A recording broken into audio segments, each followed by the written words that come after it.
É muito comum ao chegarmos a um certo nível de maturidade na vida, né? Ou ao entrarmos na fase adulta, a gente olhar para o passado e desejar ter feito algumas coisas de maneira diferente. Muitas vezes, né, a gente pensa que gostaria de não ter nos envolvido com certas pessoas, não ter nos permitido passar por determinadas situações ou evitado qualquer outra circunstância que tenha nos causado dor e sofrimento. Então, bora falar disso? Eu pensei bem na idade que eu queria colocar nesse vídeo, coloquei 20 anos, mas podia ter colocado 15, 18, que foram alguns anos de muitos erros cometidos, o que é normal, né, envolvendo a adolescência. Mas hoje, que eu tenho 34 anos, eu consigo ver direitinho algumas coisas que eu poderia ter feito diferente e acho que pode ajudar vocês de alguma forma. Por mais que muitos acreditem que a maturidade traz apenas aspectos positivos, isso nem sempre é verdade também. Muitas pessoas chegam à fase adulta e ainda assim se enxergam como adolescentes ou crianças. A maturidade, acima de tudo, é um processo de autoconhecimento. Hoje, ao olhar para a minha versão mais jovem, né, no início da minha vida adulta, e agora que eu tenho 34 anos, eu percebo que se eu pudesse dar alguns conselhos para mim mesma naquela época, seriam baseados nas dores que eu enfrentei devido às escolhas que eu fiz. Então, com 20 anos, eu já era uma adulta, mas com mentalidade de adolescente.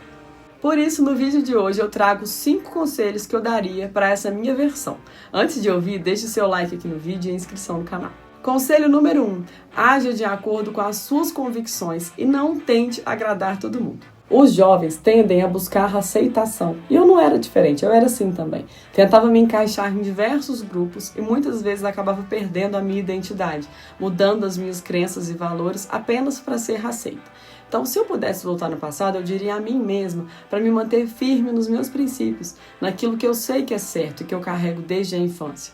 Não seja tão maleável a ponto de ser levada pelo vento dessa forma. As suas convicções vão te levar longe, mas você precisa escutá-las e fortalecer a sua identidade, independente de como os outros irão reagir. Quando a gente é jovem e imaturo, a gente vê uma coisa no outro que é igual, vê alguém fazendo algo que quer fazer também. É como se a personalidade fosse mais moldável. Basicamente é isso mesmo que a imaturidade causa, né?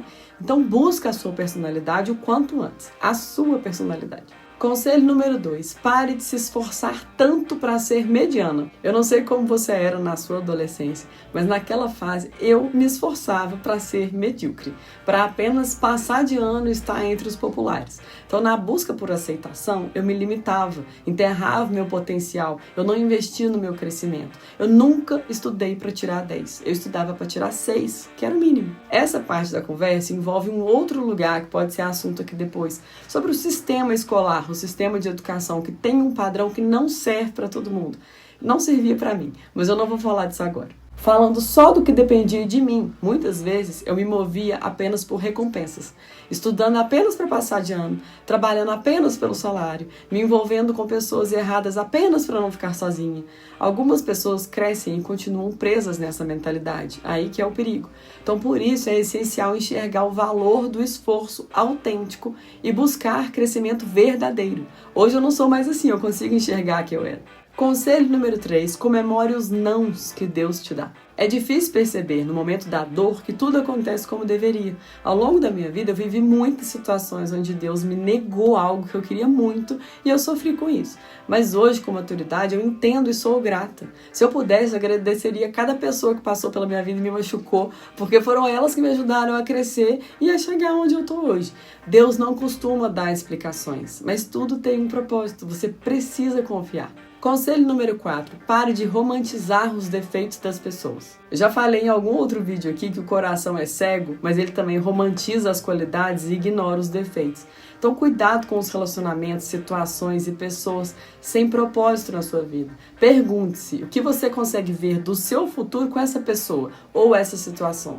Relacionamentos sem propósito podem te tirar da trilha que você planejou e você muda totalmente a sua vida sem perceber e pode não dar tempo de voltar atrás depois. Conselho número 5. Invista na fonte, invista em você. Esse é muito importante. Como eu sempre digo, você precisa se encher antes de querer transbordar na vida de outras pessoas. Então entenda que a gente só pode oferecer aos outros aquilo que a gente tem dentro de nós. Quando você perceber isso, você começa a se valorizar e a investir no seu crescimento. Na juventude, a gente tem a ilusão de que tem muito tempo pela frente. Mas só quem já passou dos 21, 22 anos sabe como o tempo acelera depois dos 20. Eu passei muito tempo fugindo de assuntos que poderiam me agregar, apenas para evitar o esforço de estudar. E hoje eu vejo o quanto uma vida de leitura e aprendizado poderia ter mudado a minha trajetória antes. Meu último conselho é esse: saia da superficialidade, estude mais, encha a sua própria fonte. Quando você se preenche de si mesma, você está pronta para transbordar na vida dos outros. Só assim você pode ser feliz. E tem gente buscando maturidade com 50 anos. Tem gente buscando com 30. Tem gente buscando com 20. Então pode ser o momento que você está assistindo esse vídeo, a chamada para a sua maturidade chegar. Busque. A gente se vê no próximo vídeo.